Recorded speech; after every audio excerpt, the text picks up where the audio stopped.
A young lady who is one of my YouTube subscribers reached out to me recently on WhatsApp after joining my WhatsApp group. She says she's been following my YouTube channel for a while, and so she decided to join the group after she heard me talk about the group in one of my recent videos.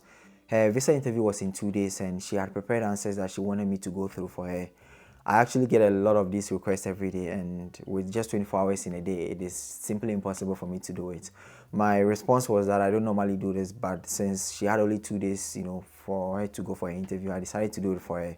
The truth is that if every student prepared such answers for me to look at, I would not have any problem. I wouldn't say no to any student. This is because the answers were just on point, and so I approved all the answers without suggesting anything. She had 2 concerns, but I assured her that those concerns are not big deals. Alright, before we get into the video, I have a favor to ask from you. According to YouTube, only 28% of those who watch my videos have subscribed. If you haven't subscribed yet, consider doing so because this is very important for the channel.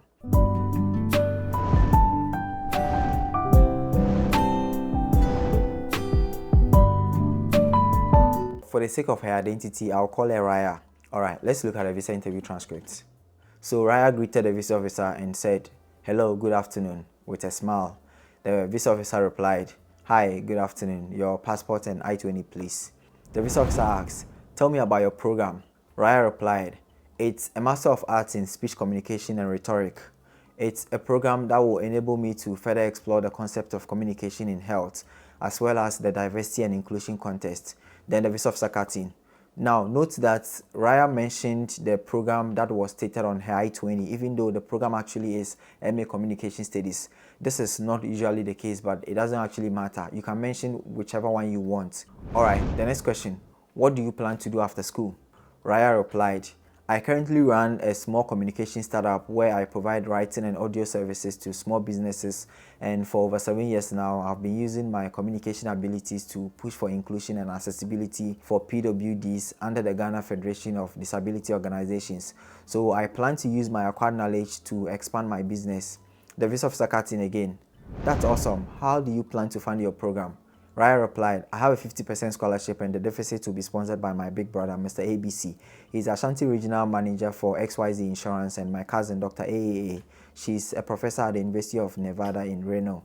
Obviously, this is an answer that she submitted to me, and when she submitted this answer to me about her sponsors, she was concerned about not sharing the same surnames, as her sponsors based on one of my videos, and also the fact that the main sponsor whose information was stated on the DX160 is based in the US, which is, her cousin. My reply was that, "Don't worry, that's all you have. Don't stress too much. Your scholarship and other answers might be enough. The visa officer may not look at your bank statement." And of course, her bank statement was not looked at. Then I added that I am positive about you and I wish you the best. So the visa officer said, "Congratulations, your visa is approved. This paper contains information about what you should do next." So Raya replied, "Thank you so much. Have a blessed day." The visa officer replied, "Enjoy the rest of your day too." A big congratulations to Raya. According to her, no document was checked. Now, depending on how you answer your visa interview questions, the visa officer can actually tell if you are telling the truth or not.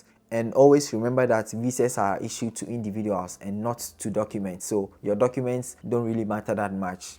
Let's look at other questions and amazing answers that she submitted to me, even though she wasn't asked during her visa interview.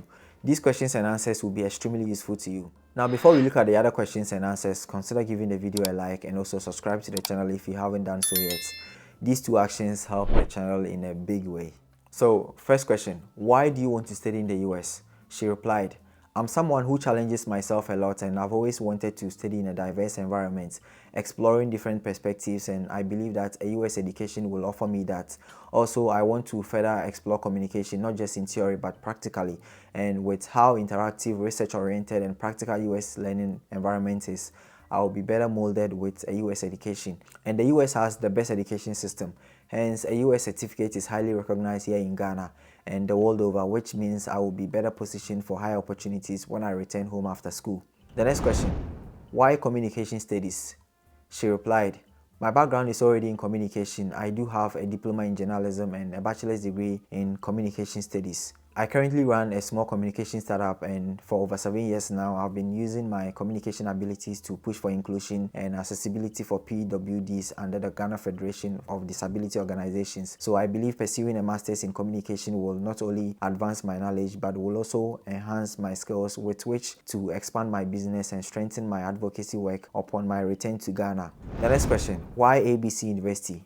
She replied, I chose ABC University because the program is flexible such that it allows me the opportunity to customize my courses to suit my future goals. Also, I get to be mentored by A, B, and C professors who are doing amazing work in A and B areas. I believe that studying under them will positively shape me in line with my future aspirations. Plus, I do have a GIA that does not only offer me financial support but also gives me the opportunity to partake in a world-class award-winning teacher training program where I will actually be issued a certificate to show for it. You can clearly see she's a very intelligent and confident person who knows exactly why she wants to come to the US and is very clear on how the program will contribute to her startup and her future career. So basically, the key to be approved with a sponsor in the US is to have convincing answers about your ties and also sound natural. If this video has been helpful, consider subscribing to the channel and also consider giving the video a like. I appreciate your time and I'll see you in my next video.